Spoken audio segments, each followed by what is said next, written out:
Hi friends, టేస్టీగా tuna fish curry అండి. దీనికి కడాయి పెట్టేసి ఒక 2 టేబుల్ స్పూన్ల ఆయిల్ వేసేసి సన్నగా కట్ చేసి పెట్టుకున్న ఉల్లిపాయలు కూడా ఇందులో వేసేసి బాగా ఫ్రై చేసుకోవాలండి. ఫ్రై అయిన తర్వాత ఒక 4 టమోటాలని సన్నగా కట్ చేసుకొని వేసుకోవాలండి. ఇందులో కొద్దిగా ఉప్పు కూడా వేసుకున్నాం అంటే తొందరగా మగ్గుతుంది. కొద్దిగా కరివేపాకు, కచ్చాపచ్చగా దంచుకున్న వెల్లుల్లి కూడా వేసి బాగా ఇలా ఫ్రై అయిన తర్వాత కొద్దిగా పసుపు, ఒక టేబుల్ స్పూన్ కారము, ఒక 2 టేబుల్ స్పూన్ల ధనియాల పొడి వేసి ఇలా బాగా కలుపుకోవాలండి.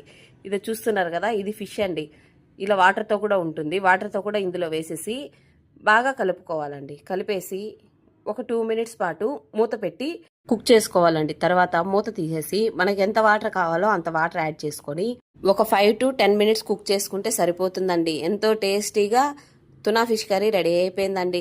వేడి వేడి రైస్లో కానీ సంగటికి కానీ సూపర్గా ఉంటుందండి. మీరు ఎప్పుడైనా తిన్నారా? తినుంటే కామెంట్ చేయండి. Thank you for watching. Please like చేయండి, షేర్ చేయండి, సబ్స్క్రైబ్ చేయండి.